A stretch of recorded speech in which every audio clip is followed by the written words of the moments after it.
What happened to me shouldn't happen to anyone, but I'm glad it did. It was one of those rainy New York afternoons when the streets gleamed with a deceptive allure, filled with rushing millionaires immune to the suffering around them. David Harrison, a once mighty businessman, stood on the sidewalk, his heart heavy with betrayal. He had lost everything: his wife, his company, and seemingly all hope. Then there was Hope, a homeless black girl curled up on a cardboard box in front of a bank, her presence a sharp contrast against the polished world around her. With a threadbare coat and earnest eyes, she seemed oblivious to the chaos surrounding her. When she looked up and offered to pray for him, David chuckled bitterly, dismissing the gesture as naive. Who was he to receive prayers after being so thoroughly ridiculed by those he trusted most?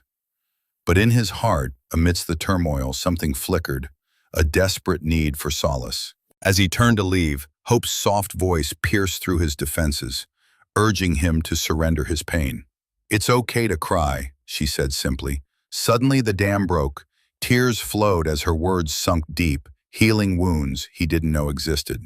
In that moment of vulnerability, David felt a spark reignite within him. He had been an FBI financial investigator, once adept at seeking justice. Reconnection with that inner strength sparked a plan to reclaim his life.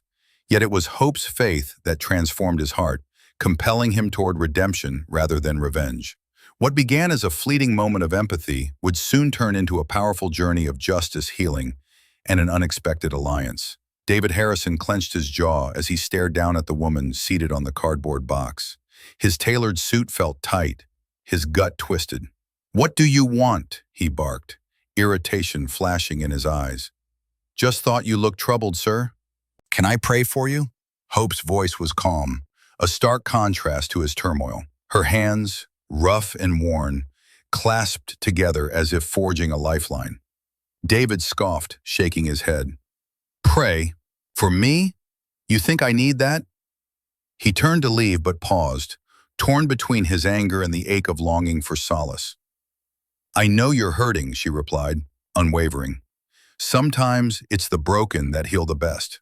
"Broken?" he spat. "I'm a millionaire. I built an empire."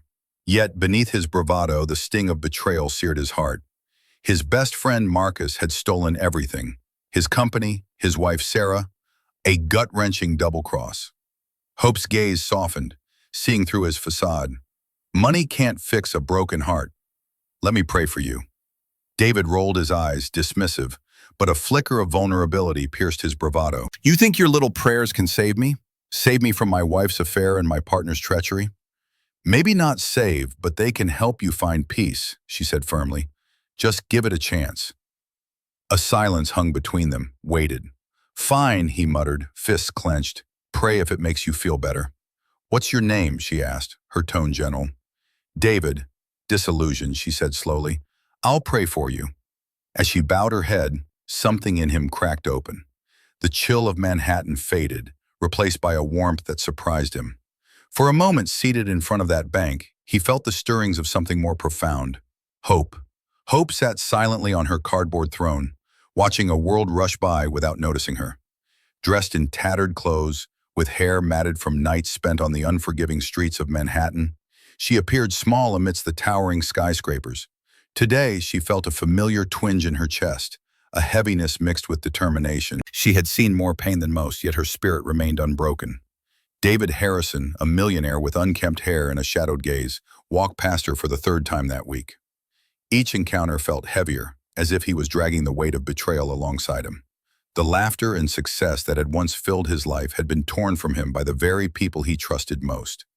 His business partner Marcus and his wife Sarah. Their affair and treachery hurt more than the loss of his company. It felt like a gut punch, leaving him breathless. As David approached once more, Hope's voice pierced through the noise. "Sir, can I pray for you?" she asked, a simple yet bold request. The words hung briefly in the air before David shook his head, dismissing her. Anger swelled within him, rooted in his own shame for feeling undeserving of compassion. But then, something in her gaze caught him, a quiet strength. "Ty, why would you want to pray for me?" he scoffed, but the question lingered in the air. Hope met his eyes, her expression unreadable. Amidst losses and failures, a flicker of understanding began to form, a realization that perhaps she held in her heart what David was missing. In that instant, with swirling emotions, he sensed a change, a pivot in the air. The moment was electric, not yet transformative, but undeniably potent. He felt the stirring of a resolution building within him, leaving him at the edge of a precipice, ready to leap into the unknown. David stood in front of Hope again, the city's chaos fading into a muted backdrop. This time, he wasn't just a shell of a man. He felt a flicker of something stronger. "Hope," he said, his voice steady, "I think I finally understand what you meant the other day."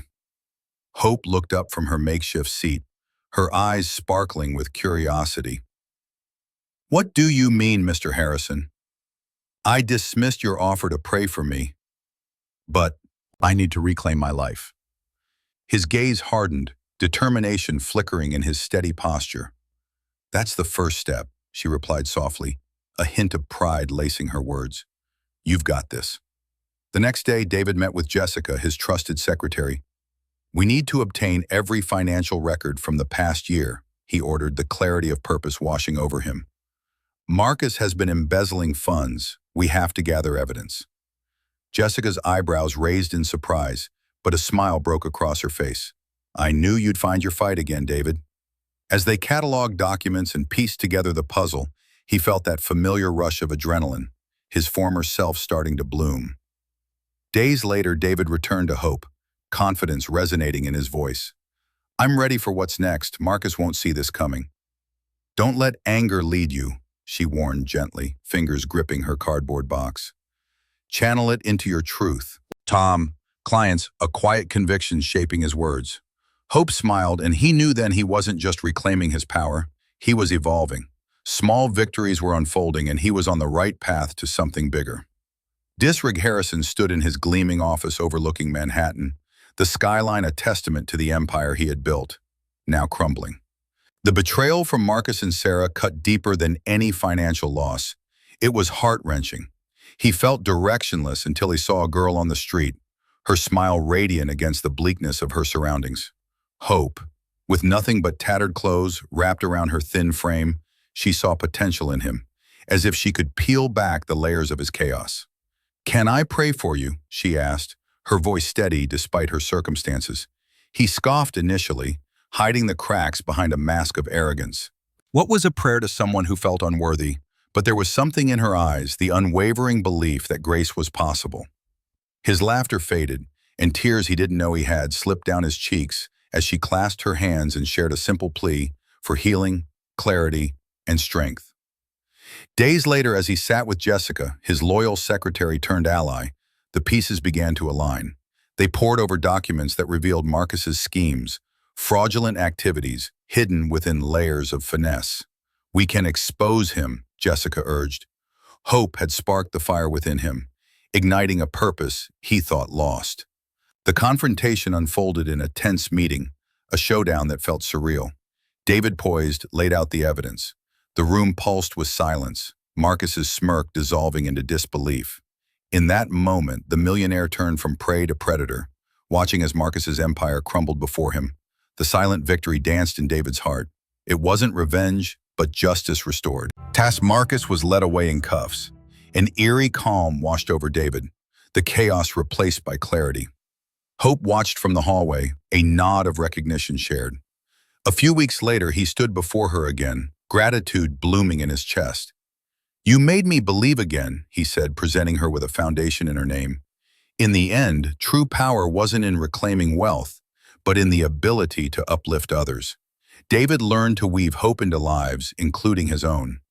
As I sit here in the quiet aftermath of chaos, I reflect on the journey I've traveled. The days of betrayal and anger, of feeling hollow and lost, have shaped me into something stronger. The moment I met Hope, a homeless girl with an unwavering spirit, changed my life forever. Her simple offer to pray for me, initially met with laughter, became a turning point. In her humility, I found the strength to rise again. Take a look back now and see how my struggles have deepened my understanding of compassion, justice, and the fragility of human connection. I've learned that true power lies not in wealth, but in the ability to uplift others, to forge paths where there seemed only darkness. Have you ever encountered someone who saw your pain and offered kindness where you least expected it? Do you think I went too far in seeking justice for my own pain? I invite you to share your thoughts and stories. Let us explore together what it means to rise from our struggles and extend a hand to those in need. Comment below with your experiences of hope, resilience, or the blurred lines of right and wrong.